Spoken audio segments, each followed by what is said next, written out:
Certainly Gloucester have looked capable of scoring goals in this game. Both teams have looked capable of scoring goals in this game. I think it's going to be a battle of, hopefully it won't be a stalemate itself, if both teams are scared of afraid of attacking for the other team, to prevent the other team from scoring goals. So Eastwood Town kick off this half. It's played out to Eastwood's left wing with Duncombe feeding the ball through, and it's cleared by Ollie Barnes, and it's another throw into Eastwood there to be taken by Paul Rowley. It certainly looks like the player's going to open us up. Duncan on the left wing there. He's certainly the player with the biggest threat in the first half, and so far it's been the architect of the best attack in the second half. And the ball is with Duncan now, and he's reached the goal line. There's a header, and somehow it's gone wide.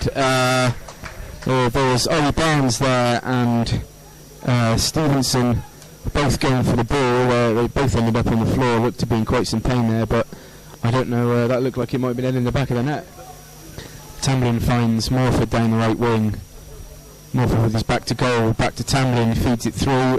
Couldn't quite find Mullins. He was inside the area, just waiting for the ball, and it's cleared by Eastwood. Only as far as Richards heads it back up towards Clark. It's back with Mullins and back with Mike Tamblyn, who's cut inside and coming over towards the left-hand side, and Tom Parinello's picked it up, played it forward to Clark. A sliding tackle, and it's going to be another throw to Gloucester City. Back with Parinello. Clark feeds the ball into the area, looking for Tamblyn at the far post, unable to reach it, and it's cleared by Riley upfield towards Stevenson, and finds ahead of Mark Richards, who feeds the ball to Matt Rose, who's played it out wide to Tom Parinello inside his own half, kicks it forward looking for Mike Simons. The knock back to Clark, surging forward, coming through Rhodes one challenge, and he's caught out with the second one. It's back in Eastwood's possession, and they look to go forward again. Into attacking football there, and again a strong start to the second half by both teams. Morford now on the ball for City, and he's beating his man. He's coming inside the area. He's keeping the ball on the deck a lot though, Penner. Yeah, which has been unusual, but particularly away from home. We appear to want to play an aerial game away from home, but clearly Boris has spotted a weakness where we can play a bit more of a footballing style against Eastwood and perhaps open them up.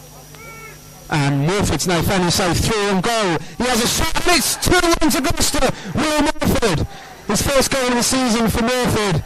And it was a long clearance by Parinello. The defender missed it. Morford found himself one-on-one and slotted it under the goalkeeper. And he's all there celebrating with the Gloucester City fans. 2-1 City. He floats it up, looking for Simons, who wins control of the ball over in the corner of the pitch. He's got a few players around him, but he manages to find Clark, who crosses the ball into the area. It's a bit too long towards Tamblyn on the right flank, and it's gone out for a goal kick. Mike Green with his left foot tries to cross the ball into the box. The clearance goes straight to Ollie Clark, who's charging down the left-hand side there, and did well to win a corner there. Yeah, absolutely. And this performance appears to be having, I don't know if you agree, Matt, but this performance seems to be having echoes of last year's performance here. Seem to be playing a very similar style of football against and getting joys in very much the same place. Down the wings we seem to be very successful last year, and it appears like we're playing a very similar style of football here again this season. Parinello is set to take the corner. It's met by the header of Richards, who was... I think it hit his backside as he flipped over after assaulting the Eastwood Town centre-back. But we do play a fast-paced phase of football every now and again. Will Morford charging forward for City, and another corner for Gloucester. Morford found himself with an Eastwood player to beat on the right flank. The defender got a touch on it, and it's going to be another corner for Gloucester, to be taken by, you guessed it, Tom Parinello. Yeah, absolutely. A great cross of the ball. I mean, he's become the talisman from set pieces, really, hasn't he? Well, you can't knock the invention of things like that goal earlier, as he fires the ball in low, bit of a miss kick really. It's come to Ollie Clark, who's had a shot. Ball's come straight back out, and it's with Duncan for Eastwood, who's looking to take it forward. He's intercepted by Tamlin, back to Green with a long clearance up the pitch, and Darren Mullins is there, and again another corner to Gloucester. Well, if I were paying for every corner has been in this game, I'd be a rich man, Penner. We'd both be very rich, wouldn't we? Even if we split them half and half. I think, you know, it seems to be a game where the wingers seem to be getting some joy, and the ball seems to be just playing down the wing, and the wing backs are having to clear a lot of the play up here. Seems to be a bit of space out there as well. I mean, Simmer in particular, being able to get the ball to feet a lot rather than relying on the flick-ons.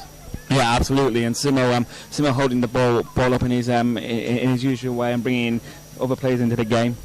Brownello into the area. Richards hits the ball with a header. No, Richards looking to crane his last appearance for Gloucester with a goal at the far post. It came back out to Parinello, who floated in a sort of cross-come shot, and it drifted wide. But the ball forward for Eastwood on the right wing. He's got Clark with him, but he feeds the ball forward, and Parinello picks it up. Parinello clears, and it's going to be a throw into Eastwood, right by the corner flag. The throw-in's going to be taken by Nightingale again. He's going to look to launch it into the box, which he does. And it's an air shot by the Eastwood player. Eastwood still looking to press for an equaliser. I wonder how quickly that ball would have found itself on the pitch had Eastwood been leading. Kevin Sawyer gives a big shout there to claim the ball from the throw-in.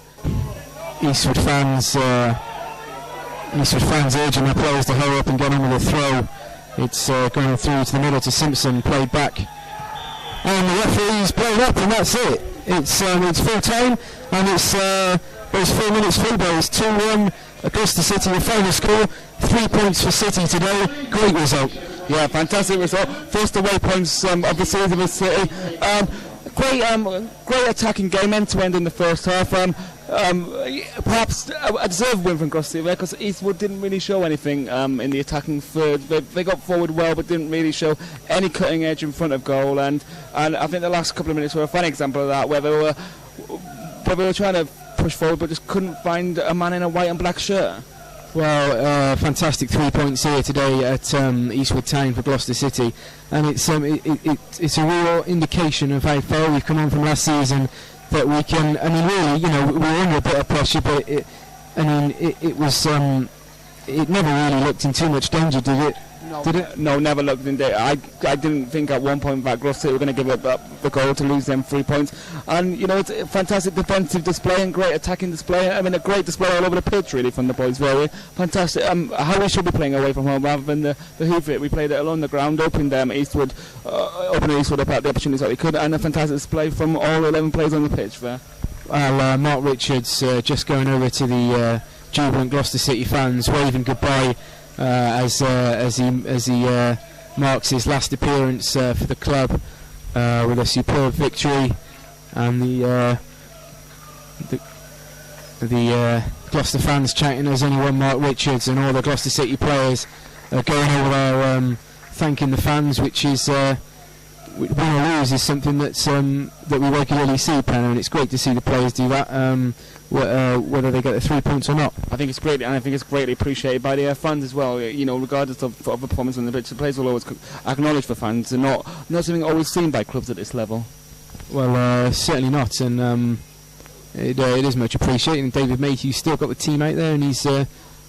Harris is out there with him, and he's looks like he's giving his team talk on the pitch. But that's 3 wins in a row. That equals last season's record, and with the news that the 3 points that we won from Orcheston Town earlier in the season are likely to be taken away, that means that these points are even more crucial. Yeah, absolutely. And it obviously means puts us on 12 points technically at the minute, but we probably will be reduced to 9 points. And it's our first away win, and hopefully that'll give the confidence to the lads to go show that we can go on the road and win games. And that's what it's all about. I think this season we've seen a vast improvement in the team and the performances, and I think we are capable of finishing much higher up the table than we did last season.